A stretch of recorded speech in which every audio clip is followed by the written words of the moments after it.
What's up, you guys? Welcome back to Maple and Roots. Thank you so much for stopping in.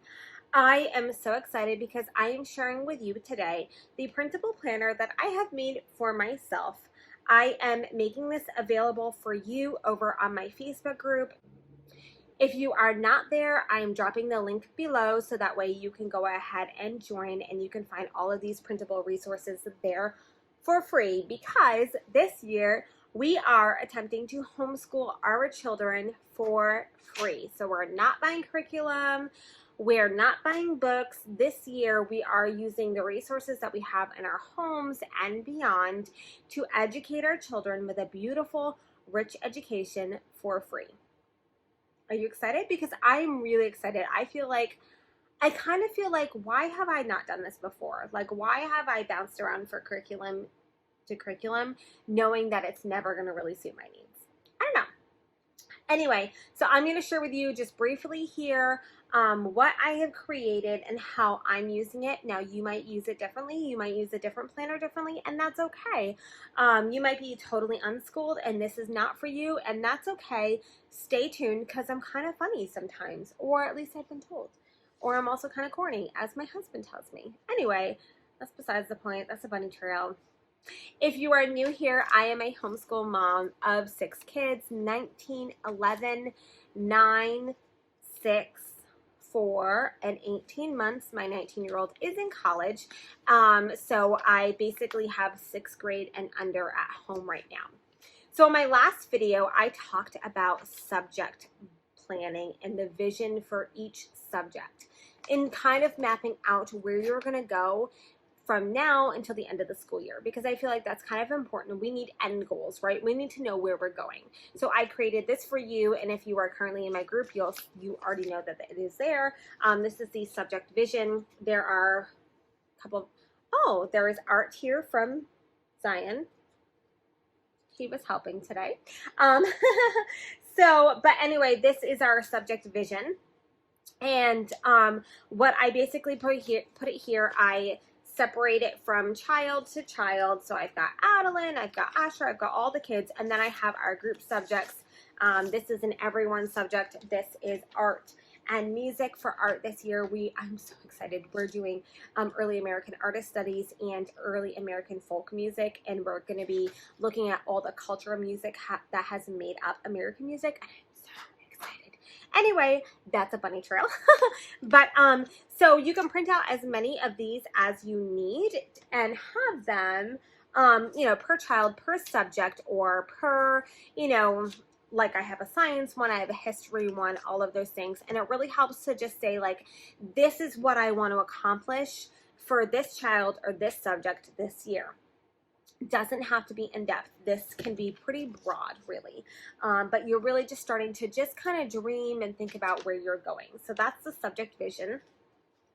Then I have a book list. So I have a book list, basically. So we group our subjects. We group art, music, history, and science. All of those are grouped together. My girls do health together. My boys will do health together, just basically because of where their ages fall. And so I have all of these book lists right here. So they've got bullet points going down. You can see this one is geology, because we're going to be studying geology this year. And then just in parentheses or brackets, I put everyone. And so what I'll do is I'm going to go comb through my bookshelves, and I'm going to pull out all of my geology books now this summer, and I'm going to list all of the books that I plan on using, and then I know when it's term 3 and I pull out geology that here are all my books and I just need to find them. And so then I'm not like, what am I doing again? This is really just supposed to help me just know what I have, the resources that I have, and what resources I might need to get. Now, I don't mean like purchase, I mean like from the library or on Kindle, Unlimited, something like that. And then I have it broken up, per child as well. So all of Adeline's independent reads, I've got a separate sheet for that, things like that. I even have like a family read aloud. I have spiritual formation, all of those things that I know I want to read with my children this year. I want them to read, and then that way we have it written down and we know, and so it's not the middle of February and I'm tearing apart my bookshelf. I only have to do that once. I also made these awesome calendars for you guys. The numbers are fill in the blank, and it's not based by year. It's just this grid. And it goes August through July. I just added the 2020 at the top, and then I've got, you know, all the numbers in there. And this is really to help if you have appointments or Awanas or whatever, to keep track, and this can go kind of before your weeks. So after that, or before that, depending on how you want to set up your planner, I'm just using a binder. It's what I have. I made these term sheets. I'm going to be going by terms this year. And again, you can set them up per subject, per child, per everybody, whatever works for you guys. Not everybody has like a ton of learners at home like I do. And so this could be term 1, right? And we might learn space on term 1, although we might do space term 2, so this might not be accurate. But I've left these giant blocks in there to be able to just fill in what you want to accomplish. So you can go on and you could say, like, week 1, we're going to study orbit. You know, week 2, we're going to learn all the planets. Week 3, we're going to look at the Milky Way, things like that. And that way you can kind of really better organize where you're going in that term. And then when you're doing your weekly planning, you can really just kind of bounce back and forth between this and know where it is that you are going. I find, honestly, that the term stuff is, like when I've done these in the past, these are more helpful to me than the weekly planning, because if we get behind or we're ahead, I can just bounce right back to this and go like, okay, we need to finish, you know, by week 12, we need to be here, and then fill in the gaps there. So that is term. I forgot to add, all of these printables right here are actually not staying on this paper because we ran out of paper. Has this ever happened to you? We ran out of paper, and we live in a small town. We don't even have like a Walmart in this town. So my husband had to go to Dollar General to get paper to print on, and it is like tissue paper. That's a side note, but literally it is tissue paper. So it's not staying on this. So I guess it's nice because I can make it as messy as I need to, and then when I, you know, actually do it, I can make it like nice. Not that I will, because it'll still be messy, but, you know, in theory, it works. So after the terms, I have this, which says, and this is all printed on 8.5 by 11, just easy, right? Or you could size them down if you needed to. But I have, and it says this week, and I've got a portion for the date right here. I've got a notes section, and then just, you know, Monday, Tuesday, and then a second page, which you could even do front and back if you needed to. And then it says Wednesday, Thursday, and Friday. And just that, it's enough space to really block out what you need to block out and put in there. You could do it per kid if you really wanted to, especially if you have older kids and you're a little bit more intense in what you're teaching them. It kind of works out. I probably will just use these one sheets for everybody and just write down, you know, in Life of Fred, we're going to be, you know, in chapter whatever, you know, that kind of thing. It helps to have this. This can also, if you complete it and you make sure that you get everything done, you know, this can also count as your record keeping if you want.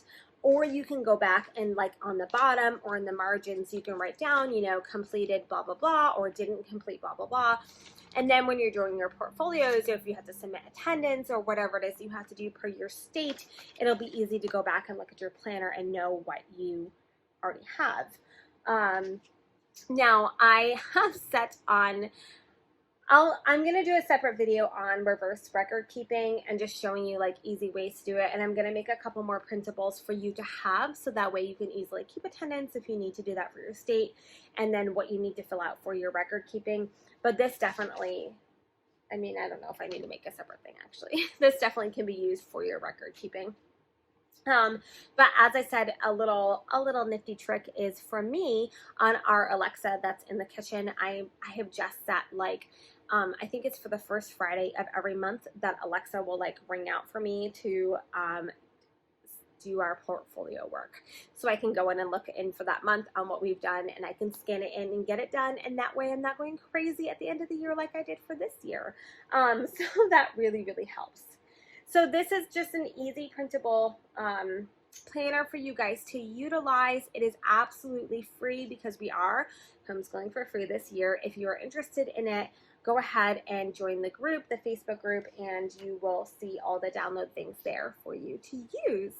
So this is how I'm planning. This is what I'm doing. Obviously, I have not gotten too far in it yet this year, except for our subject vision. For my state, this is kind of what I need to be able to submit to them. I have to submit to my state what I'm planning to do this year. So I will go through, and now that I've written this all out, I'm going to type it up and then send it to them. Just say, like, these are kind of the broad terms on what we're studying this year. So this right now, this subject vision is actually kind of the most important to me at this very moment. And then in a couple of weeks, or as I go further, I'll start filling out all of the term information, the book lists. Actually, it'll go book list, term, and then into our weekly planning. My goal is to have it done by the second week in August. We are going away in a couple of weeks, so I'll definitely take a pause, and I'm super excited about that. So anyway, I've had a lot of questions on Facebook, on the Facebook group, and a lot of people just going who are homeschooling for the first time this year. There are so many people homeschooling for the first time this year. And your question is, where do I start? And that's that's actually like hard to answer, because homeschooling is so uniquely personal to you and to your children. But if I had to give any advice, is I would start here in your planning. I would start first by setting your homeschool goal, right? For just in general for the next however many years, what you want to accomplish, right?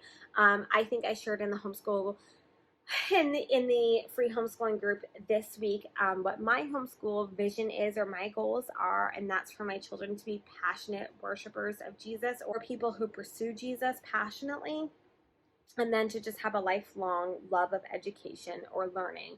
That's my goals for my kids.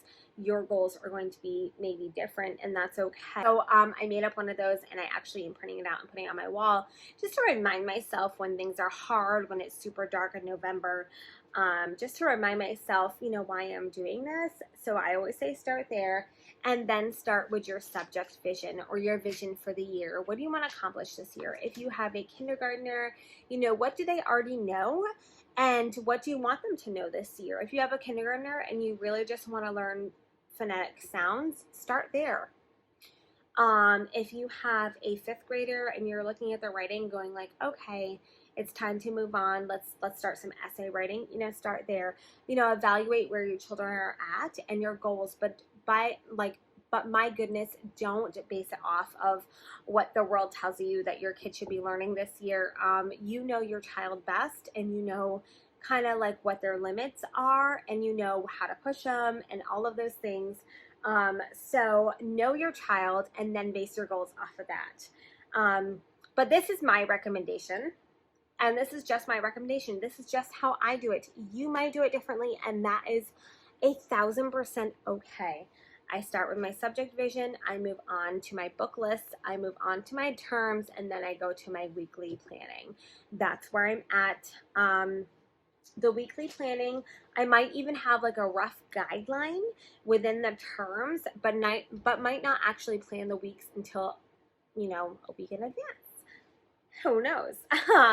So anyway, this is how I do it. How are you planning for the school year? Especially, I would love to know, even if you're using curriculum or you're not using curriculum or you're building your own curriculum, I would really love to know how you're planning for the year. Now, I do want to say, some people are going, well, how are you teaching without curriculum or textbooks or any of those things?